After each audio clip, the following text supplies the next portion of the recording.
obviously, you know, blood, you know, the guy's walking around with an axe, right? Chaos ensues. I laughed because I saw her and I'm like, who is she? Who is she? Who is she? And then it was like, oh, she's Ant-Man's daughter. Uh-oh. She's a little darker on this one. She's got a few more issues in this one. This movie is made for kids like me. We grew up with Tim Burton movies. We just have a dark sense of humor now. Hi, I'm Teresa. Welcome to our weekend show of Cocoon Cast, where we deep dive into movies and discuss all things cinema. Hi, I'm Rebecca. Today we'll be discussing the new movie, Lisa Frankenstein. And Rebecca, we have some scaly Hollywood news. What's faster than a hungry velociraptor? Universal Pictures announcing a new Jurassic Park movie.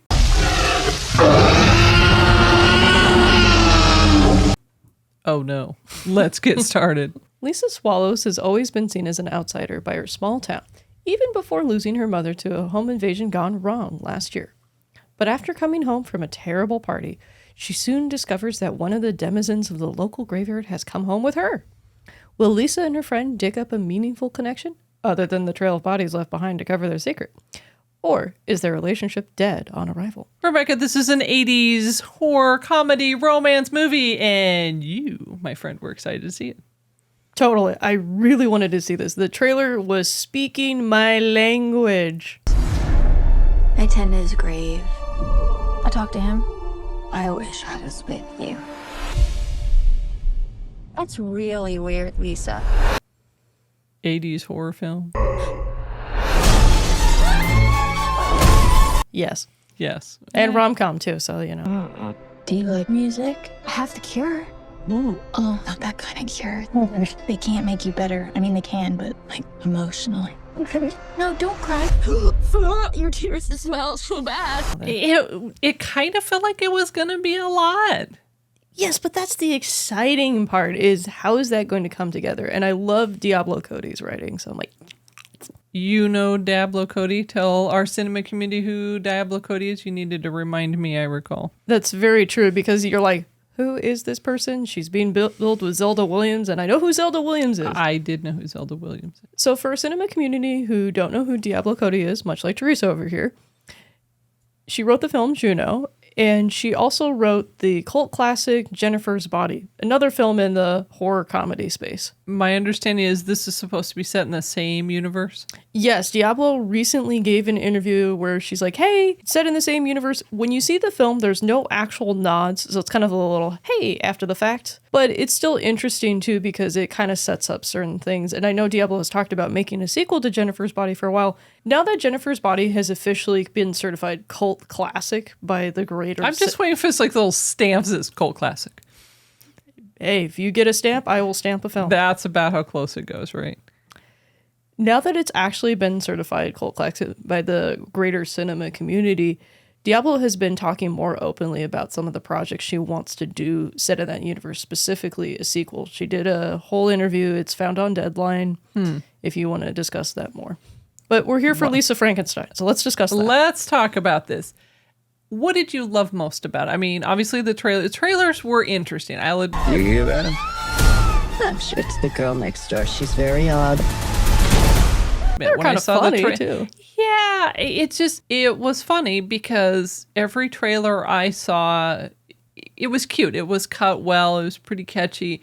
But literally, it felt like the 80s. And obviously, at one point, they said it was set in 89. I'm like, everyone there looked like somebody from my high school. Every house looked like somebody's house I knew. I'm like, I think I may have even had hair like that at one point or a dress like that. I'm like, whoa. Even the Barbie pink house. Oh, yeah, right. Well, all I'm saying is mauve pool table, and it'll all come back to you. Oof. Yeah, oof. But I like that. The production design, it's pretty solid. Yeah, there's definitely an environment you can see the characters living in. It's not realistic. One of the things I love about... hyper realistic. Yes. One of the things I loved about this movie is it was hyper realistic, and they went there. Not only just the production design, the costumes were a little... I like the costuming. I know you're, like we always say, you're a sucker for the costume design. I'm a sucker for the set design or the production design. The costuming was good, I will say. It told me a lot about the characters, and not just because somebody was wearing a Violent Femmes t-shirt at one point. Oh, yeah. No, it did. It felt exaggerated 80s. Lisa looks good. She could probably even do pageants if she had congeniality. But it was fun. The screenplay, what was your take on that? Very cheeky. There were definitely some 80s nods that I appreciated.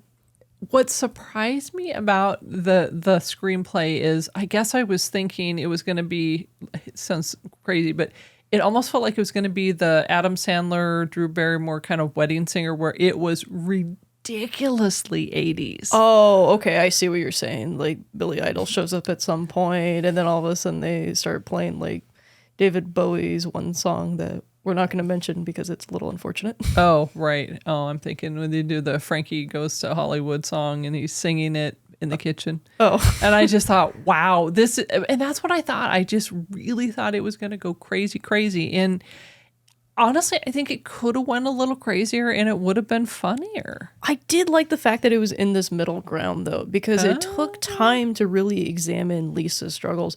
There's one sequence, I kind of hint at it in our synopsis, where they mentioned that Lisa's mother was killed by a home invasion killer. First, I thought this was a setup for a horror movie joke, and then as the film goes on, you're like, no, this actually happened to her.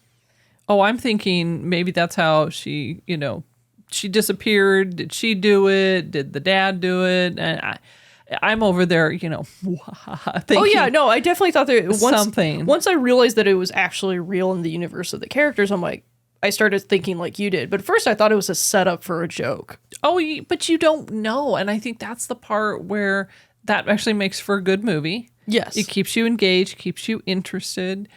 Cinematography was good around that too. Whoever designed the color balance for this movie, thank you.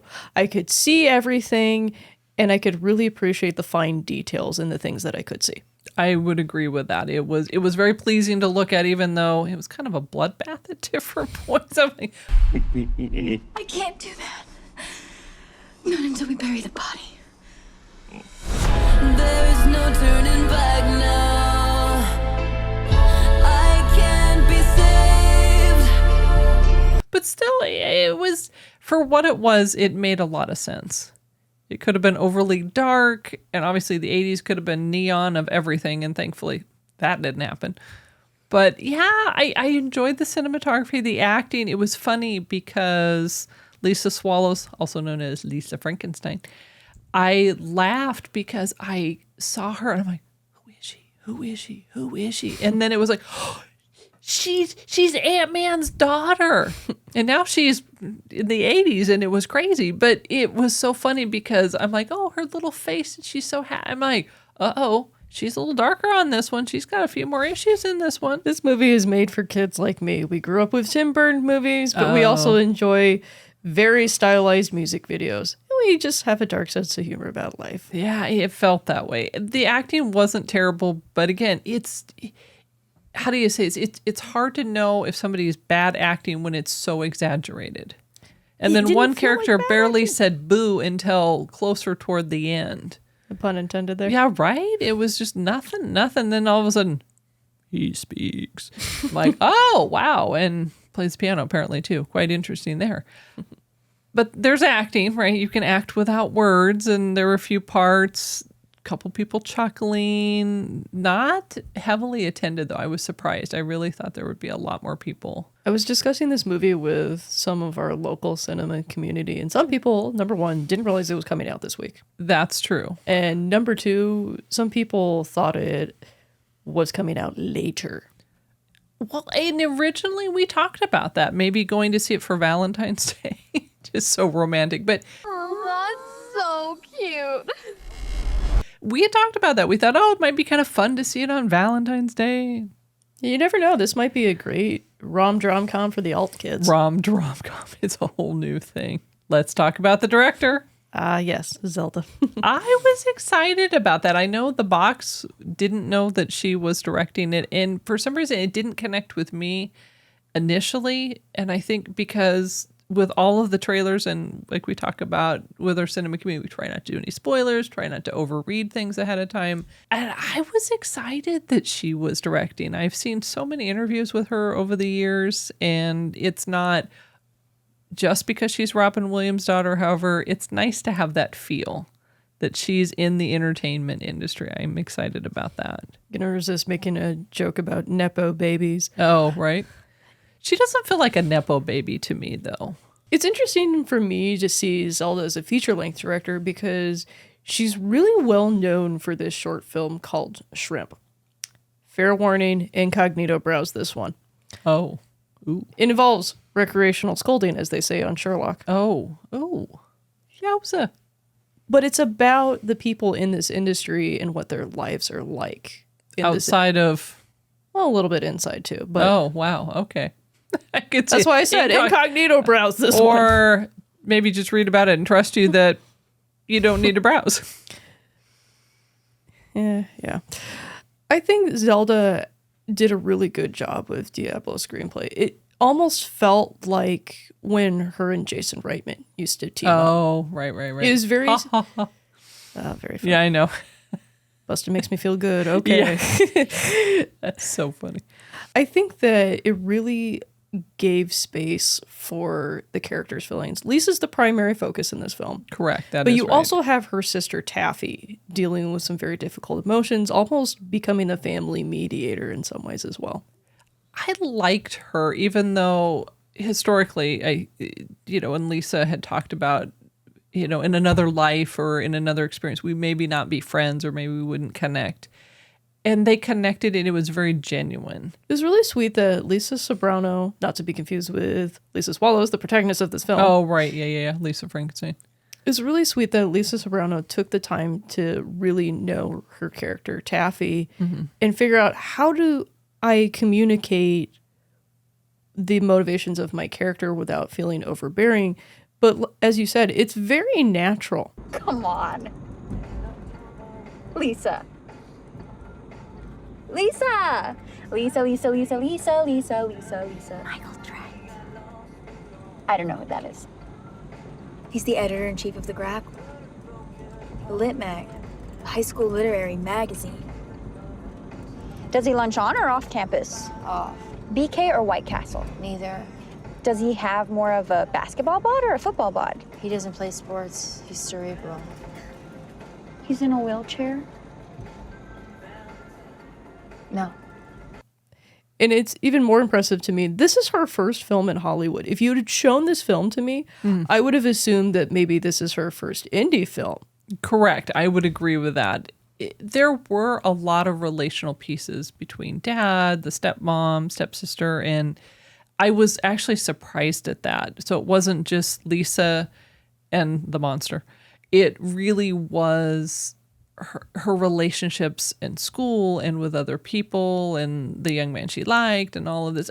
And I thought that added depth to the movie. This very easily could have been just a 2-note horror movie. Oh, comedy. 100%. I agree with that. So it did have more. And that was okay by me. Do we have any questions from the box? Diablo previously wrote a film that became a cult classic, and we've talked about it throughout this review. Do you think this film has mainstream legs, or will it veer into the cult classic territory right away? I think this is going to veer into cult classic territory almost immediately. The thing that doesn't help this movie is the fact that it has a PG-13 rating, but it feels almost like a soft R rating at points. So I think that's going to turn away some of the audience. The other thing is this is talking about concepts, but it's framed through a specific genre lens. The people that enjoy this genre are definitely going to enjoy this movie. The violence, there's, drugs and drinking and just obviously, blood, the guy's walking around with an axe, right? Chaos ensues. Your favorite phrase. Yeah, it's right. It really felt that way, that there was a lot happening, but I don't know that those things keep movies like this from becoming cult classics. I'm thinking it may keep some of the younger crowd out of it, though. I definitely agree. I think any parent that's going to Google this movie in greater depth is going to be like, oh, maybe we should wait till you're like a junior in high school, honey, before you see this one. I would agree with that. But cult classic, I I don't know that it was written for it to be that. I think it just, the topic, the way it's done, lends itself to that. That's where I'm at. I don't think they're like, hey, let's make a new cult classic. I think just the way that it is going to kind of shunter it into that camp. It's going to be a popular cult classic where it's at. I would agree with that. And as you said, right away, that wouldn't surprise me if right away it just took off. Do we have any other questions from the box? Watching the trailer, this almost looks like a modern take on Young Frankenstein. Was it that funny? Was it that campy? Or was it different? I think the dilemma I have with the Young Frankenstein question is Mel Brooks's comedies always have some level of heart. Young Frankenstein, to me, doesn't have that much heart. It's what's in service to the funny. This feels a little bit more character drama driven, but the humor didn't come at the expense of that. The humor was played for laughs, but it wasn't always the obvious laughs that you might think it generates. I think it was very dark funny, and some things were situational.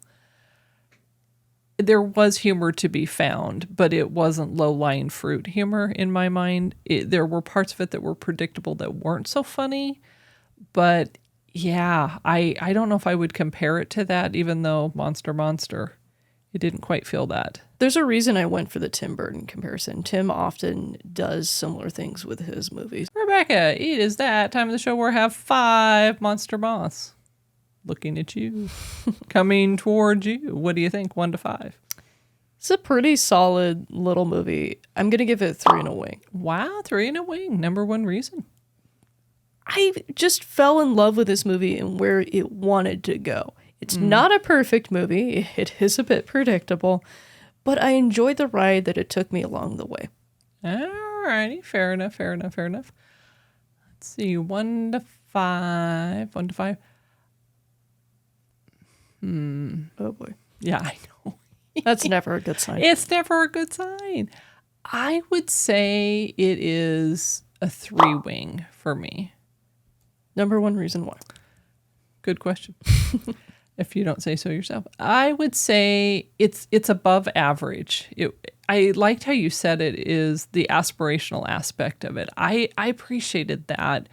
The directing wasn't too heavy. The acting was good. The storyline was good. There were a lot of misses for me, meaning the storyline was cute. Okay, good. But a lot of the extra stuff that we're talking about, the rating, I'm like, I don't know if that needed to be in there for it to be the movie that it was. It was almost distracting. I don't think I'm their target audience. However, there were parts of it, like we were talking about the costuming, the storyline, and things like that, even though predictable. I would give it above average, but I don't think it's a fantastic movie. But I recognize there will be people that really latch onto it and really love it. I think this is definitely going to go in my Halloween movie rotation, though. Okay, there it is. If you enjoyed our review on Lisa Frankenstein, please like, which helps more viewers find our cinema community, and subscribe so you don't miss our upcoming reviews, and please share with your friends. Rebecca, it is that time of the show to talk about who we are. Not sponsored by today. Who are we not sponsored by this week? Well, this week, as usual, we are not sponsored by Duracell. Oh, that's a new one. Yeah, right. Well, we keep expanding our horizons, hoping someone would sponsor us. But yet, why do you think we chose Duracell? I'm looking. Why do you think I chose them? Well, I seem to remember our last movie involved a Frankenstein theme, and there seems to be a lot of electricity in these Frankenstein movies. That was my thought exactly. I thought, hey, if there's no electricity, no dead people come back to life, guess what? No movie. No movie. So I'm thinking, hey, they're a big company. In fact, they are 100 years old this year. They were founded in 1924. So they were founded almost the same year as Columbia Pictures, huh? It's their 100th year anniversary, too. Wow. And I bet you they knew that, too. But I'm thinking $2 billion company, 2,700 employees. They would want to sponsor us. No. No. And here's the thing. You know them, right? Ever since you've been a kid. Batteries. Yep. Batteries. And I've learned that they do hearing aid batteries. So when the box and I get even older yet, Duracell will come out of our remotes at home into our ears. How exciting is this? From our remotes to your ears. That sounds like actually a really cute slogan. I'm not giving it to them unless they sponsor us. So shh, don't say anything. Hey, Duracell, want to sponsor us? We got a catchy new slogan for you. You just said what it was. So yeah. But I would laugh too because their whole thing is the copper top. When we were kids, it used to be the copper top, slamming on there. The copper top battery. It makes all your toys last longer. And now they have the Power Boost battery. Apparently, it's 4 times as strong as the others. And I'm like, wouldn't you just buy the 4 times the one versus the single one? There's a serious answer to that question. I don't want to get into that. Yeah, but I'm like, sorry. I'm just like, it doesn't make sense to me. But I am fascinated by this company. They have, no kidding, if you go on their website, they have the longest most interesting frequently asked questions I've ever seen. It was like scroll. And of course me, I'm like, oh, I don't know about that. Ooh, what would happen? And I thought, what if I come up with a question they don't have an answer to? You know what they tell me? What did they tell you? They say, contact us. And I'm thinking, oh, great. You're on hold. You get the little hold music, little battery music kind of thing.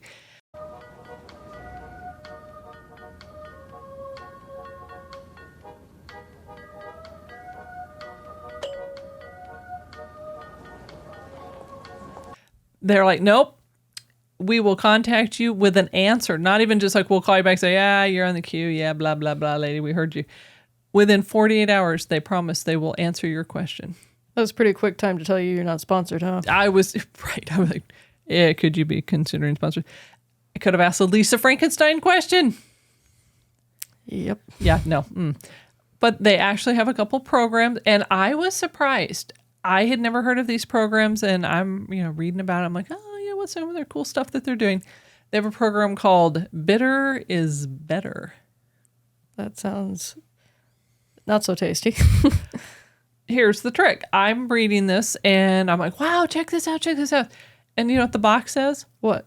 Oh, I've heard of that program. I know all about that program. I'm thinking he's licking batteries. I'm like, how does he know this? And I said, well, what do you know? And he told me this. And their whole thing is the lithium batteries, the little 3 volts that used to only go on watches. They go on remotes and, all kinds of stuff now. And their whole thing is they say it takes like less than a second for a kid to like pop it in their mouth. Oh, yeah. Well, that's the whole thing, right? They coat them. Mm-hmm. So they're bitter. So the kids are like, blah, blah. Better. Why keep it in my mouth if it is revolting? I must go punch that baby. They won't. Because they say if you swallow it like within 2 hours, it'll like just mess up your whole system. That's amazing. 2 hours? Well, I kind of would have thought it would have been sooner. But if it gets stuck, right. Then chaos ensues. It's a problem. But it's interesting because they put the coating on there. It probably tastes like nail polish remover or something. Or, I wouldn't know. Yeah, I know. I'm not licking them. I didn't like pop it out and go, oh, okay. But the thing that was funny too is they wrap them really tightly and they say they're practically impossible without scissors in the box. Like, oh, I know, I bought some of those things were so hard to get. I'm like, the box has issues with these. He's worked on it. I remember several memories of a kitchen knife almost stabbing me while I was trying to get some of these. Okay, so you know this too. Oh yeah, trauma ensues. Unfortunately, with all these wonderful things that we like about Duracell, love their batteries, talking about their hearing aids one day. What do you think? No. No. What do we have to say to them? Thanks, Duracell, for not sponsoring us. It's that time of the show where we want to hear from you. We'd love to see your cool comments on our videos, especially your rating of the movie and why. Now let's talk about some of those cool comments we've been getting, Teresa. First up, we have M. Morbid, also known as Madame Morbid, commented on our review of The Holdovers. Here's what she had to say. In fairness, I have not seen Past Lives, but I've seen every other BP, Best Picture nominee, and would love to see this win Best Picture. Wow. It won't, but such a wonderful film and enjoyable. I actually had the opportunity to see Past Lives during its initial release, not with the team, on my own, with a friend. And I did enjoy Past Lives. I think it would be amazing if The Holdovers won Best Picture. People are really gunning for Paul Giamatti to take over the Oscars, but we all know that there's going to be a little bit of an Oppenheimer sweep. So we think. Oh, I think. But you're right. Paul Giamatti did win. Joy Divine won. It was a great movie. I know you're still very upset that Dominic Sessa was not nominated. I agree. He was phenomenal. Not even nominated. I mean, I'd love to see the kid win. He was really terrific. That'd be amazing. First role out of the gate, bam, you get an Oscar. I would agree with that.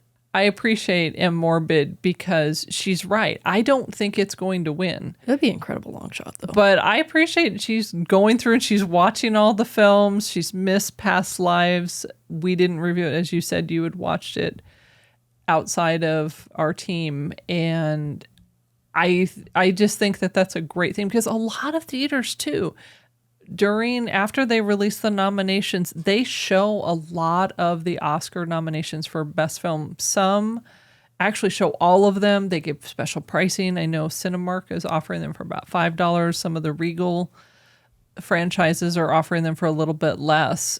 It's definitely a great time to go see a movie if you haven't seen it yet. And if you want to stay home, all curled up in your cozy little nook, it's available on streaming and Blu-ray.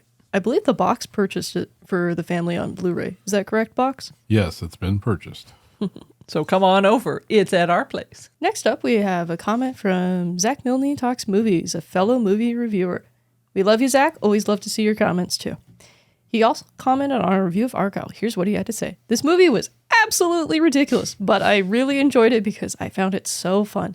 Most of the twists did work for me, kept me engaged in the story. The cast was excellent. Not going to be one of my favorites of the year, but I'm glad I saw it. Great review. I agree. I think the thing about Matthew Vaughn is he always contributes to the conversation. He's not always a conversation driver, but he has something to say, and you want to kind of go along with it. All right. The only thing that I kind of agree with is great review. Hey, thanks, Zach. I didn't enjoy it as much. I sat back, I thought about it, and I'm like, just not enough. I know, you're just here for the cat. I'm here for the cat and that cute little case. Sam Rockwell. I know we talked about Bryce Dallas Howard. I don't not like her. It just didn't come together for me in such a great movie. But I love the fact you enjoyed it. Zach enjoyed it. I'm sure other people in our cinema community enjoyed it. Please comment if you love that movie. Please do. It's getting hammered at the box office right now, but I'd love to see what our cinema community has to say about it. Absolutely. Finally, June Me 1389 commented on our review of Zone of Interest. Here is an excerpt of what they had to say. I really enjoyed it. I was very happy how they wrapped it up in the final scene. So many of us set aside everything we believe in as to not bite the hand that feeds, and in doing so, many people become the victims of our ambition. Wow. That's powerful. The whole comment is really thoughtfully written. I encourage our cinema community to check it out. Like Teresa said, there is a spoiler for the movie in it, though. I agree, and I appreciate it when our cinema community actually identifies that there was like a little caution and is like, spoiler alert! But as you said, the comment was really terrific as to not spoil the movie for people that have not yet seen it. We just wanted to pull a little bit from the comment, but the comment is really terrific and very thoughtful. I really appreciate when our cinema community takes the time to apply it to themselves and then share that with our community. There's a favorite quote I have from Roger Ebert. He basically says, movies are empathy machines. And sometimes empathy looks like, hey, how do I see this in my own life? Not just, oh, those people out there, I feel bad for them. Correct. I appreciate that. So thank you very much for your comment.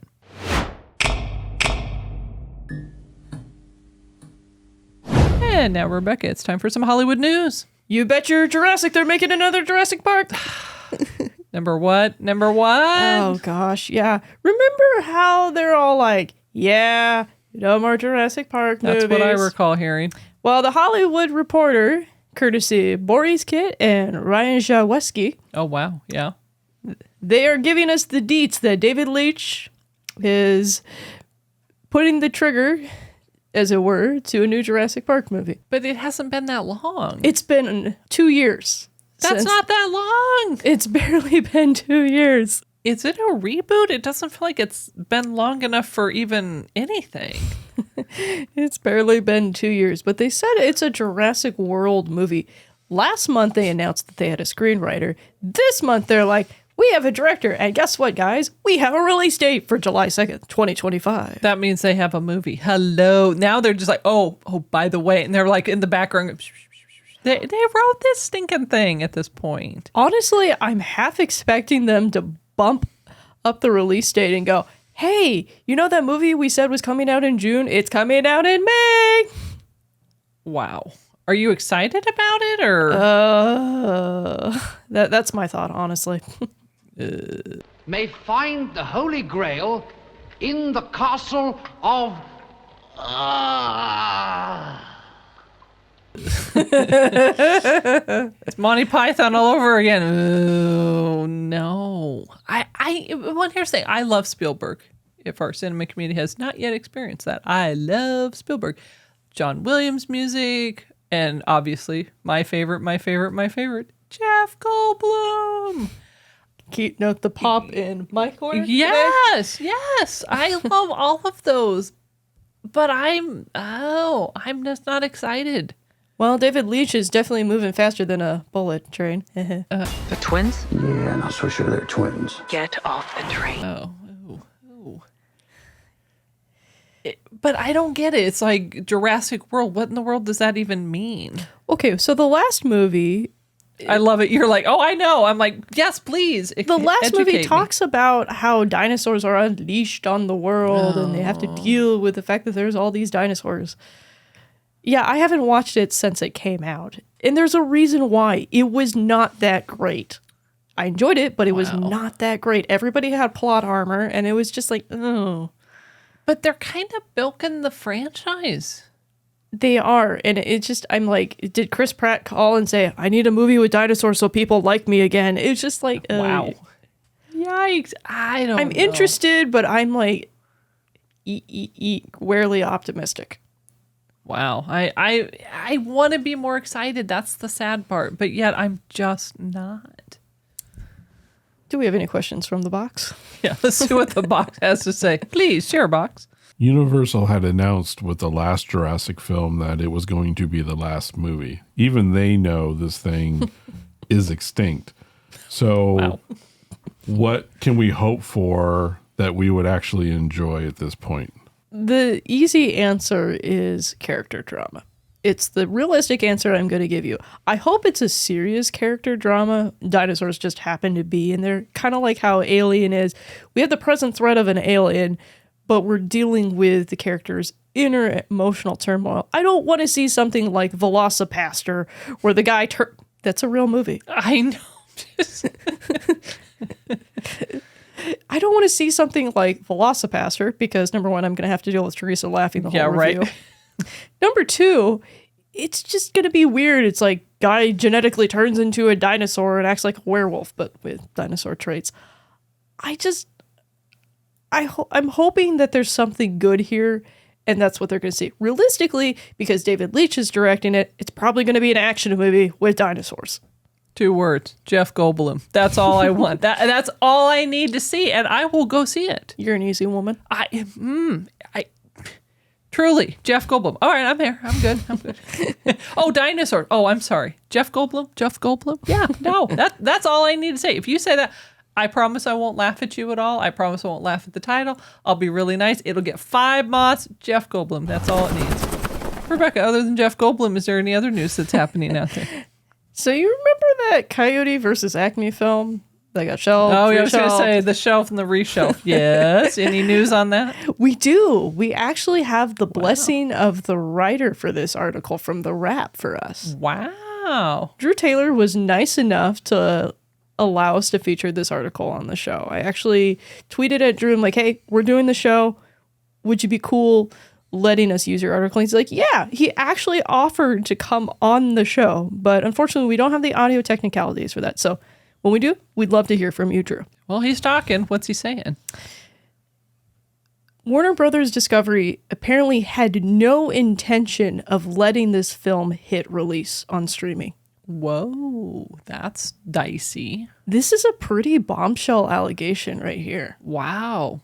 He's like undercover and... He's got the sources, man. Drew also has the background and credibility, so I do believe him on this. Wow. All right. Tell our cinema community more what's going on around this. There's a little film. I say little like Looney Tunes isn't one of the most valuable properties that Warner Brothers Discovery owns in their portfolio that was made, finished, created, shown a test screening, and then their distributor studio, also Warner Brothers Discovery, goes, yank, we're not going to show it.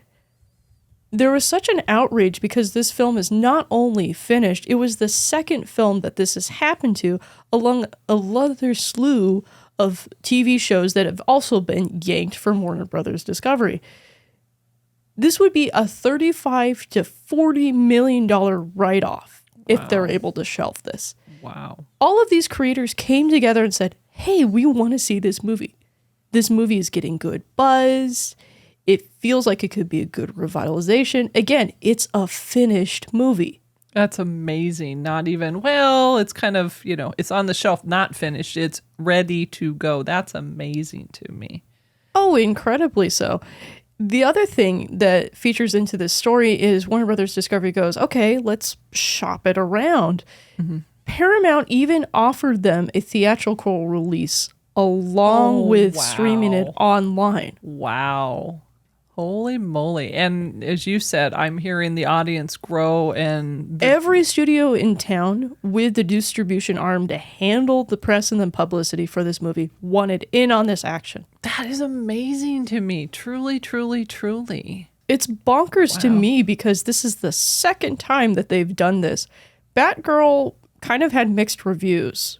Okay. The other thing that's mentioned in the article, and this blew my mind, was that the 4 key people hadn't even seen the finished copy of the movie. The closest thing that somebody had seen to a finished copy of the movie was the director's cut, and another person had seen a screening, but that was like a tester audience screening, so that could change at any moment. It's not the finished movie.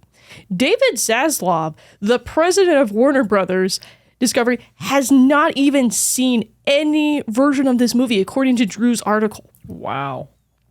He really went for it. Good for him. Yeah. I saw this article about an hour after it dropped on X, formerly known as Twitter. Sure. And it was taking off. We're definitely getting a revival of the release Coyote versus Acme hashtag at the very least. Wow. This just lit the fire under their butts. There's an earnings call, February 23rd. Mm-hmm. So the theory is that Warner Brothers Discovery just wants to go, tax write-off. I don't think it's going to get there, though. Oh, no. Every step this company does just further illustrates the necessity of creators' rights in this space. Do we have any questions from the box? Are the days gone where a project that someone just wants to make and doesn't have to make this massive profit are gone? I think they're not gone. I think you're going to have to be more realistic about your audience.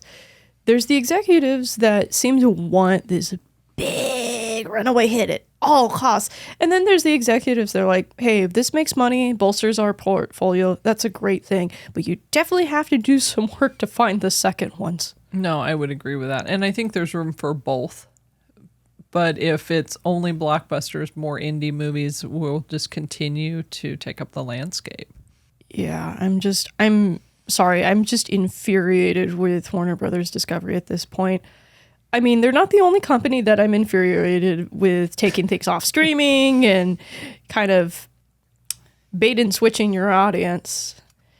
It's astounding to me. And I think that the more things stay the same, the more we're going to lose out on some great stories to really encounter in our lives. No, I agree with that. And that is the passion that you're talking about. Agreed. Thanks for joining us this week. We're always excited to create experiences to bring our cinema community together. Next week, we're excited to be reviewing Bob Marley, One Love, and on our Movies and More weekly show, the new movie, Madame Web. Please remember to like, subscribe, and to share our channel. If you enjoyed this show, you might check out last week where we reviewed Argyle, and on our Movies and More weekly show, we reviewed The Promised Land. Remember, cinema community movies are better together. Thanks for watching. See you in the next review.